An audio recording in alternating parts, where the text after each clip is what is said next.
welcome to today's episode of TheSquare, a curious conversation with Jennifer Abernathy, who is the Senior Principal Design Lead at Chick-fil-A.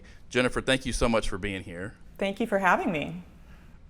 So I have to know, what does a Senior Principal Design Lead do? Well, that's a loaded question. Really, it varies. So my focus is within the restaurant design group at Chick-fil-A.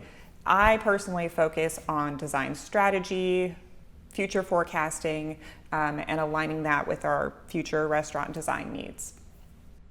So before we jump into some of the conversation on Chick-fil-A, I'm curious how you got into being a designer. Like, what is it about being a designer that grabbed you and wouldn't let you go versus some other profession?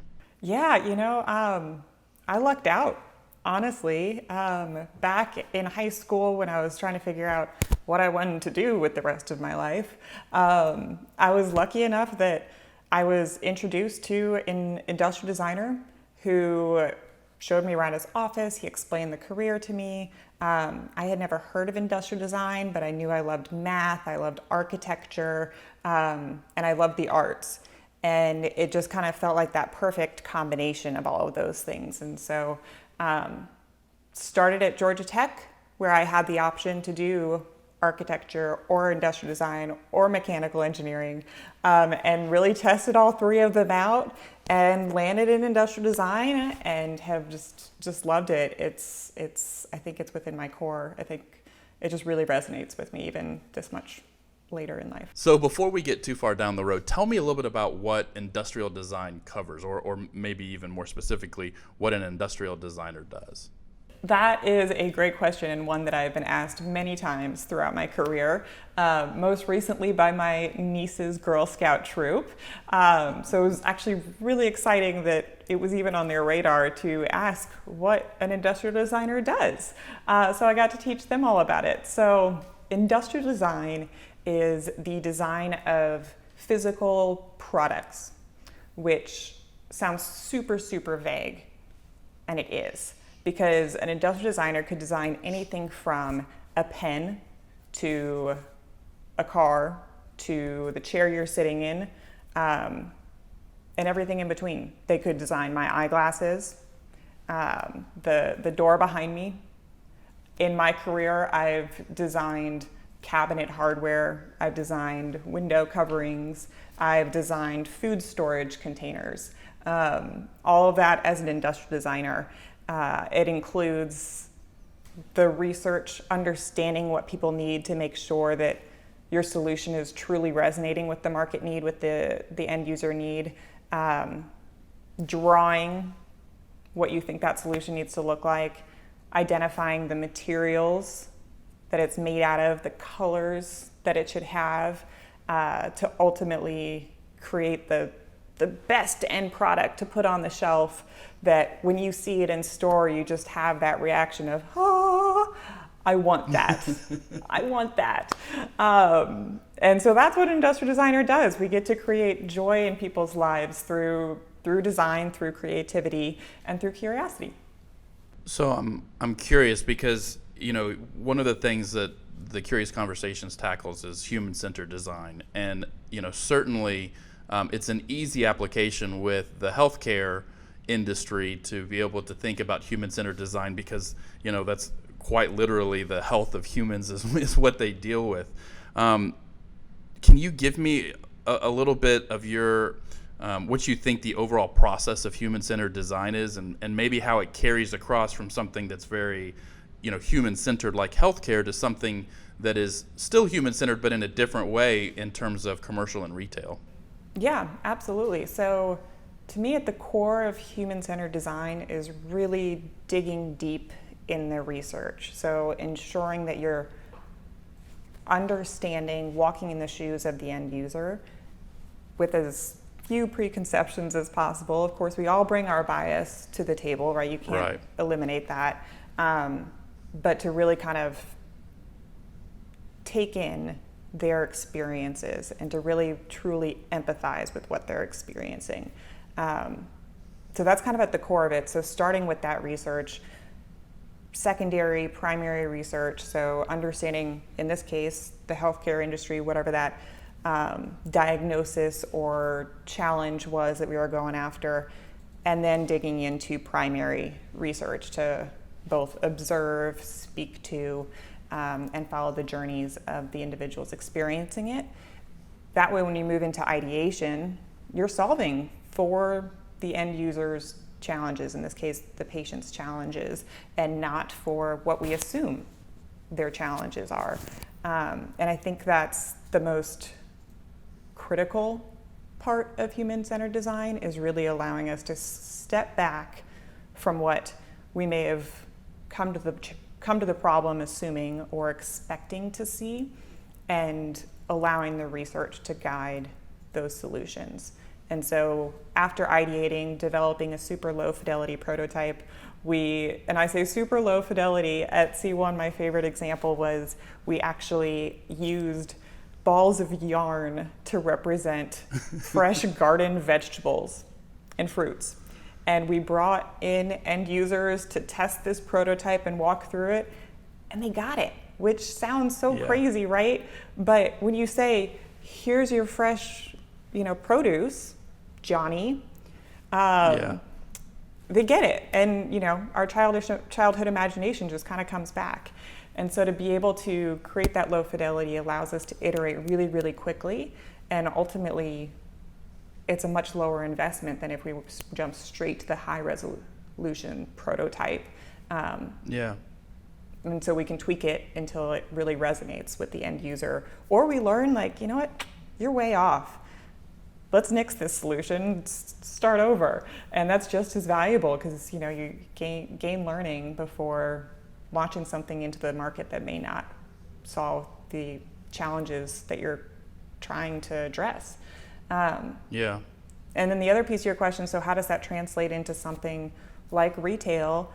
So being at Chick-fil-A now, thinking about quick service restaurants and applying that same mindset and thought process, really I think it's a mindset,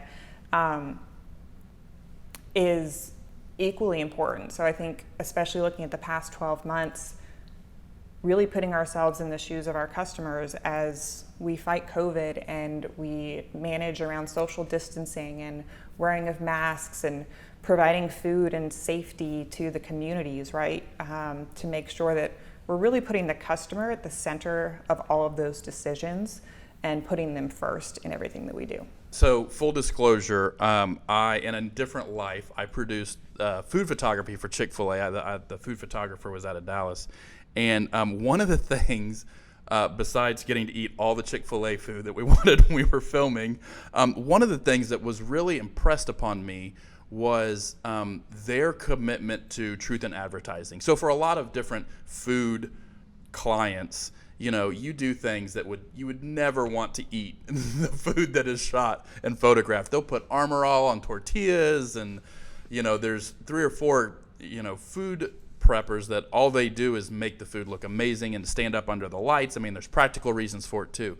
But when we came to do the Chick-fil-A food photography, they would cook 100 or so nuggets the way you would cook it in the store, just to find the 2 or 3 that they wanted to use in the chicken mini shot, right? So it was not something that was prepped any different than anyone would get in the store, and then we got to eat the leftover nuggets. But how the truth in advertising and their commitment to that was super impressive. How is that carried through in the design?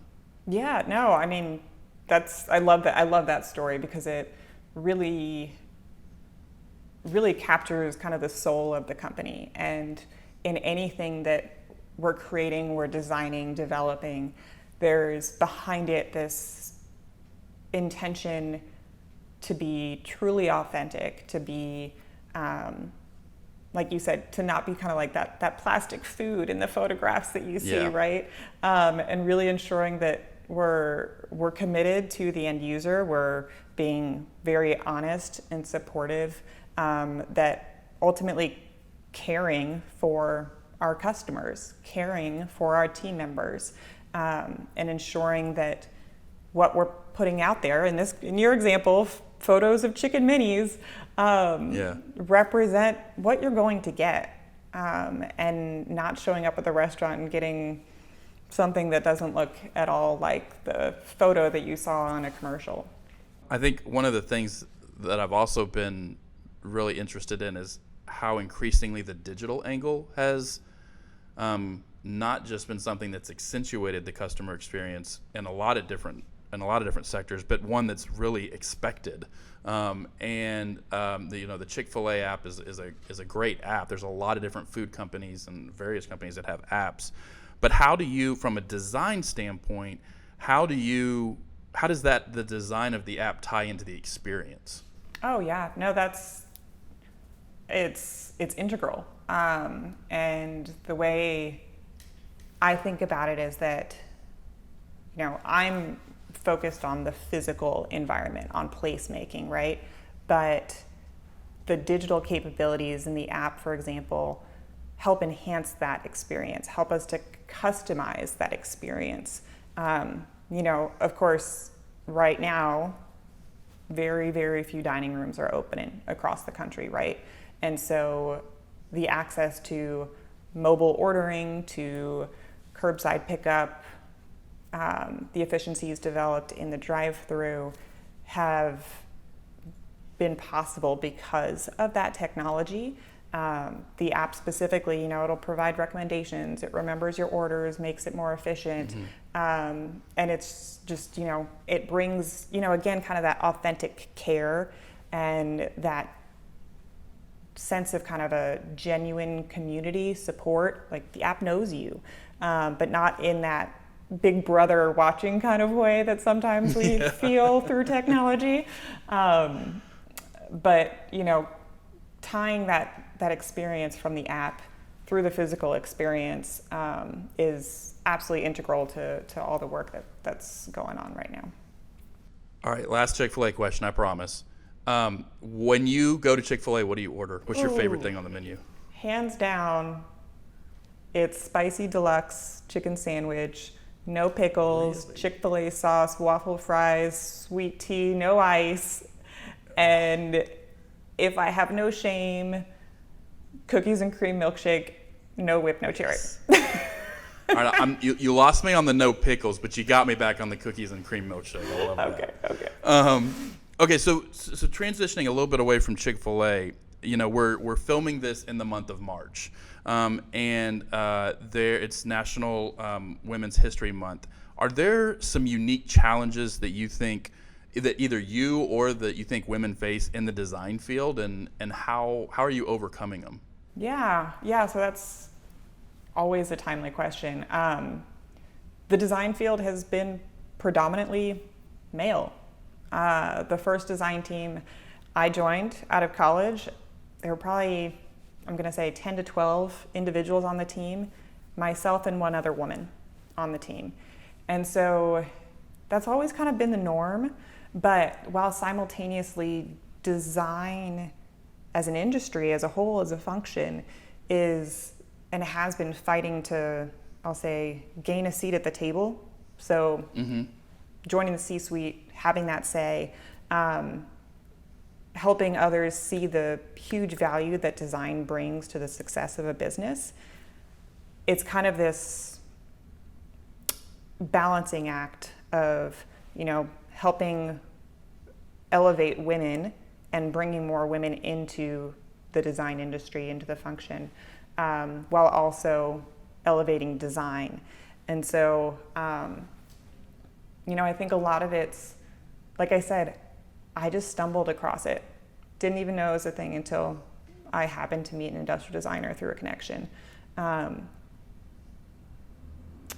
Unfortunately, in most design fields, I'd say there are a couple exceptions. It's still very, very male dominant.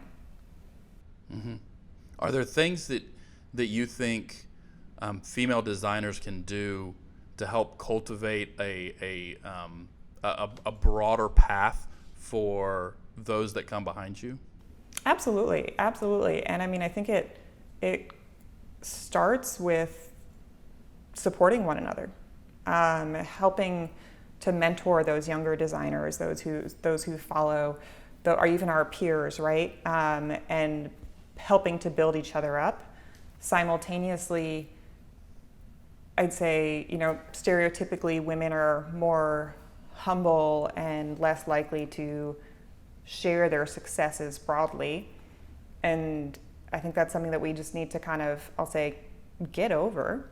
I don't say that without empathy, but that we need to push through to ensure that people are hearing our stories and seeing women at the top, or moving up in organizations within the design field, and showing that opportunity, so that there is more trust and awareness around the ability to be a successful designer as a female. You had talked a little bit earlier about biases, and I'm fascinated. We had an episode where we were talking with Samantha Flores, who's the director of Hugo, and we were talking about all these different biases. It's one of the topics of their Curiosity Report this year, and I was reading through it, and there were, I understand the idea of an unintentional bias, but there were like 15 different biases that I just had no idea about. As a designer, how are you able to try and compensate for something that, or address something that you may not even know you have? Yeah, that's a huge challenge, honestly, for anyone. And you kind of hit the nail on the head at the end of your question of that you don't even know you have, because I'd say the most important first step is becoming aware of those biases.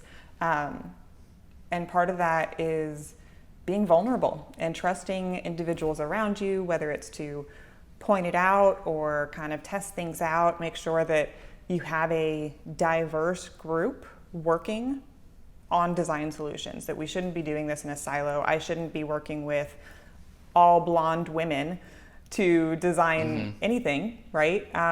Who have a design degree. Want to make sure that we're bringing people with different backgrounds, from different cultures, from different functional areas, to kind of check those biases. That's really the big risk. So I'd say to be aware and to ask those around you to kind of help you become aware if you're not, and to ensure that you have, I'll say, like a system in place through your peers to, I'll say, keep you in check when you're designing things, when you're synthesizing and analyzing your outcomes, your research, and solutions. That's awesome. I think you mentioned it before. The more we talk about it, in various conversations, the more I realize empathy and listening become two huge keys to not just understanding potential biases, but just to creating environments that people feel comfortable in. Yep, absolutely.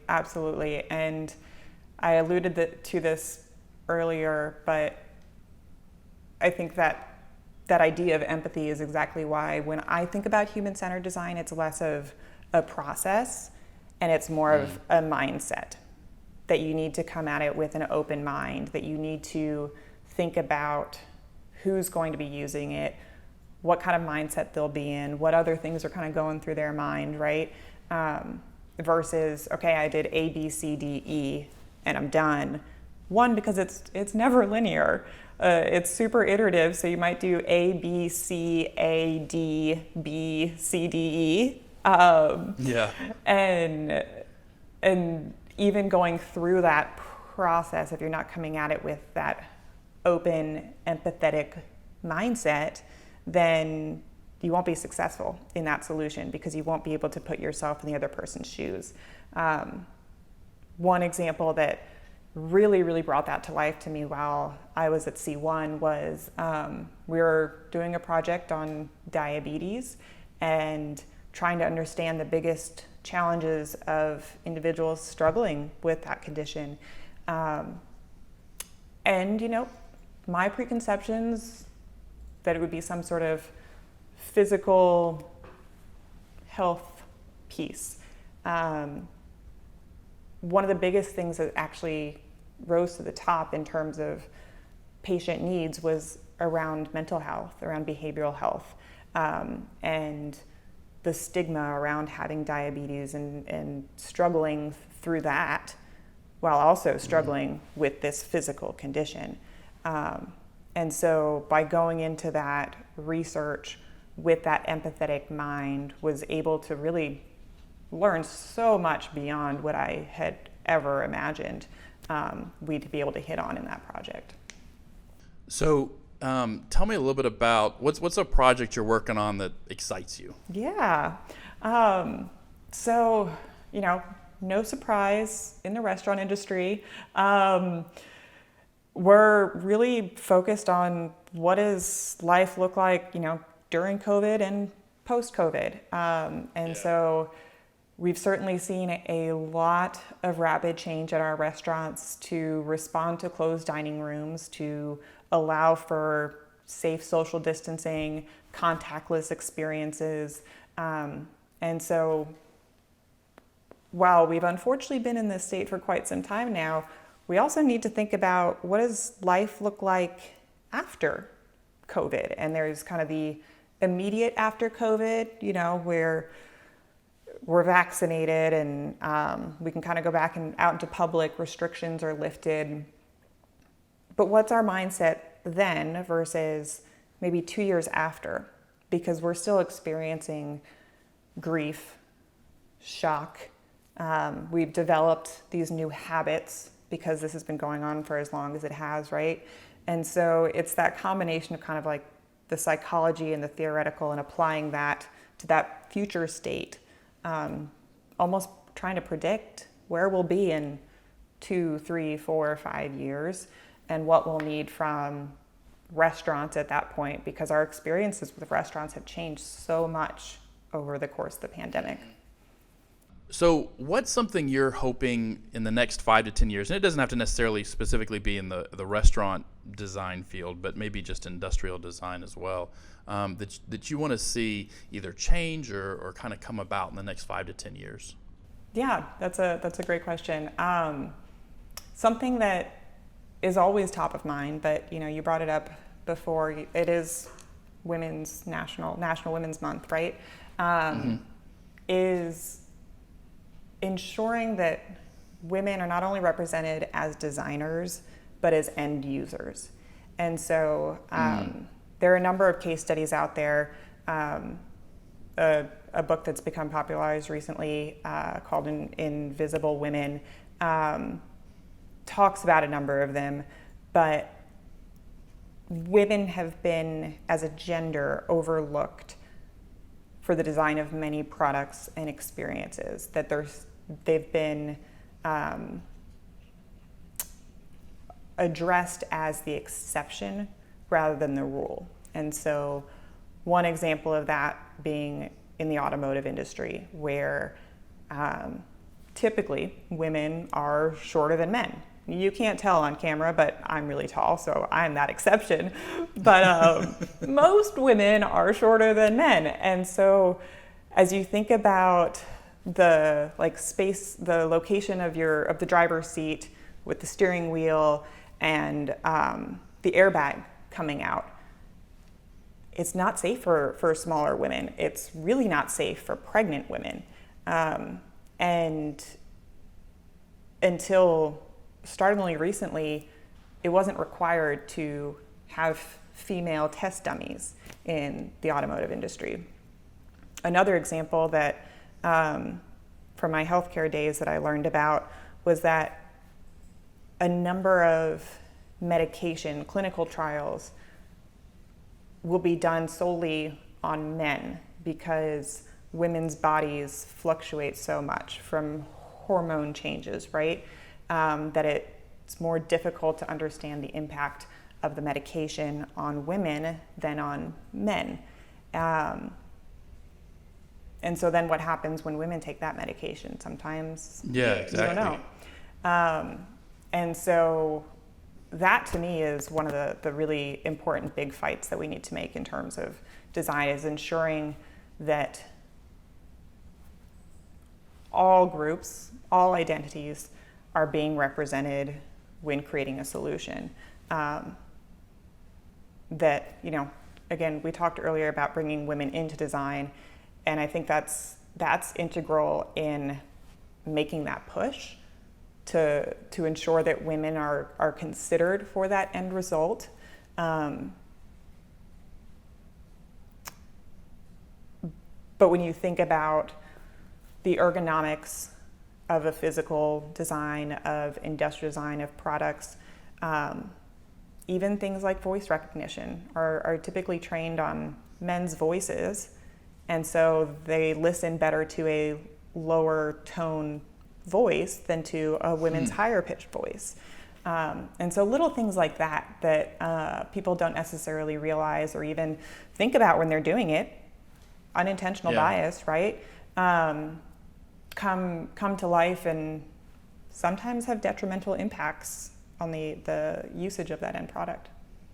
So what is something that designers can do? Because I know, so much change happens with just one person, making a small change, and multiple people making small changes, and then big change happens. What is something that a designer can do to see that, realize that unintentional or intentional bias change, to account for those other perspectives over the next 5 to 10 years? Well, that's the $1 million question. If it was easy, then I'd like to think that it would have been done already, right? I think, one of the most important ways of coming into design is to be empathetic, going back to that word that you brought up earlier, to come into it with an truly open mind, not expecting anything. Something that we've done from like a tactical standpoint when we do find ourselves having preconceptions is, put it in the parking lot, write on a sticky, write on a Post-it, and put it on this corner that we've labeled the parking lot. We were not going to look at it, but you got it out of your head, you got it out of your system. So helps us acknowledge those biases while not bringing it into the research or the solution. And just, making sure that we're surrounding ourselves with people who aren't the same as us. I talked about that in the work environment, but even just in our daily lives. It helps us be more curious, helps us to understand the nuances that are easy to maybe overlook if we're not entrenched in those differences. But, really ensure that those perspectives are being brought together, and asking questions. Curiosity, I think, is really, really an important characteristic for designers, especially when you think about human-centered design, is to come at everything with a sense of curiosity and a desire to learn. And so practicing those muscles, one of my go-to phrases is, just tell me more. That's fascinating. Tell me more about that. And it's helped me learn so much, both through my research and just through my personal life, by coming at experiences, new and old, with that curious mindset. Well, I can think of no better place to leave it than on a curious note. Thank you, Jennifer, for this conversation and for sharing your insight. And thank you for listening or watching. If you are watching this on YouTube, you're getting a truncated version of this podcast. So make sure you check out the audio version for the entire conversation, and the link for that is in the description below. Thanks so much for joining us, and we'll see you next time.